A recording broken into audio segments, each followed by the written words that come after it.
E continuando a falar sobre meio ambiente, estamos apresentando a nossa série especial sobre o clima.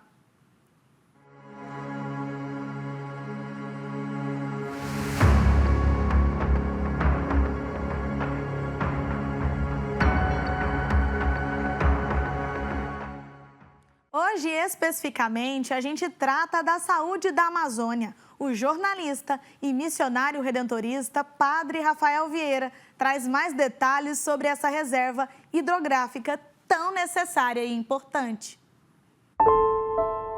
A crise climática está aí. Mudanças na quantidade e qualidade da água estão dominando as discussões sobre os efeitos mais devastadores do aquecimento global. A Amazônia não ficará imune a isso.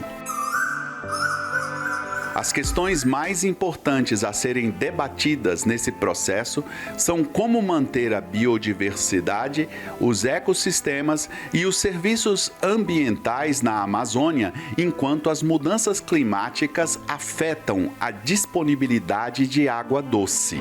Papa Francisco, na exortação Querida Amazônia, lançada em 2020, lembrava que o equilíbrio da Terra depende da saúde da Amazônia.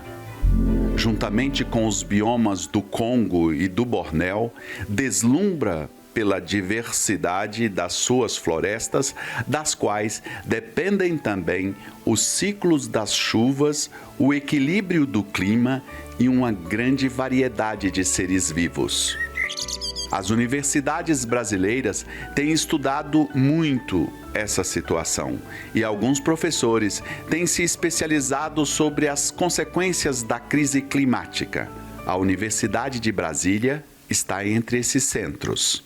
A professora Mercedes é membro da Academia Brasileira de Ciências e atua principalmente na área de ecologia de ecossistemas e, em particular, em temas relacionados à mudança no uso da terra e mudanças ambientais globais. Foi co-coordenadora do grupo de trabalho sobre diminuição dos impactos no relatório de número 50 do painel intergovernamental sobre mudanças climáticas. É importante a gente considerar que, apesar da Amazônia ser uma das maiores reservas de água doce do mundo, ela também está conectada a processos regionais e a processos globais.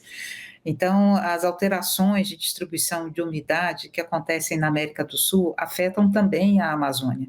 Então, a gente vê que esses ciclos de El Niño e Laninha, que estão cada vez mais frequentes e mais intensos, têm afetado de forma significativa a região. A seca nos últimos anos pode ser apenas uma amostra do que está por vir. Os efeitos e o impacto dessas secas também desenham um cenário do que poderá acontecer nas próximas décadas.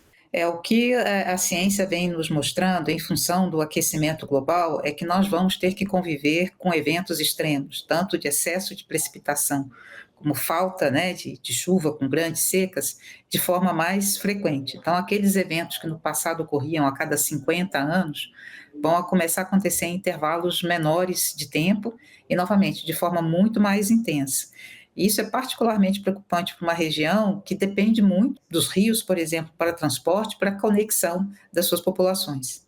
Outra fantástica história sobre o papel da Amazônia a respeito do clima no planeta trata-se dos chamados rios voadores. A Amazônia ela tem um papel muito importante na distribuição de água do nosso continente. É importante a gente lembrar que a água que abastece a bacia amazônica vem da evaporação dos oceanos, mas a floresta tem um papel importante reciclando essa umidade.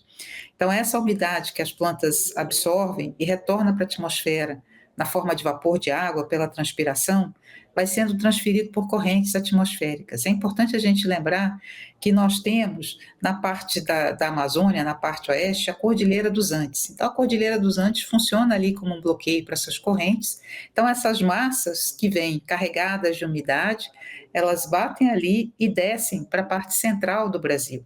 Então, promove esse desvio e faz com que a água que a Amazônia recicla, através da atividade das suas árvores, seja transferida para a parte central do Brasil e abasteça, então, exatamente essa grande região produtora agrícola do Brasil com precipitação. A Amazônia brasileira abriga uma enorme biodiversidade. Cientistas já classificaram cerca de 40 mil espécies vegetais, 3 mil peixes, 1.000 aves, 450 mamíferos, 400 anfíbios, 400 répteis e quase 130 mil invertebrados. E estima-se que ainda há várias espécies desconhecidas. O que o cidadão brasileiro pode fazer para diminuir os impactos da crise climática na Amazônia pode ter a ver com o engajamento na reflexão sobre coisas práticas e ao alcance de todos. A crise climática, ela demanda políticas públicas, né? Então, a atuação dos governos, das empresas, mas também a atuação dos indivíduos. Então, pensar nos nossos padrões de consumo, o que nós consumimos, como é produzido e quanto que nós consumimos. Se for possível a utilização, né, de um transporte coletivo, aí é preciso que o poder público contribua com transporte público de qualidade. Então, são várias ações que individualmente, mas sobretudo repensar os nossos padrões de consumo e entender como é que essas cadeias de produção funcionam. Ou seja, ao optar por um produto ou por outro, tentar optar por aqueles produtos que na sua cadeia de produção tenham mais sustentabilidade. Desastres produzidos pela crise climática no Brasil, como a seca na Amazônia, como vimos hoje, têm outras causas que precisamos combater. O negacionismo científico e os interesses políticos contrários ao meio ambiente, com sucessivas mudanças na legislação ambiental, enfraquecem o cuidado com o planeta.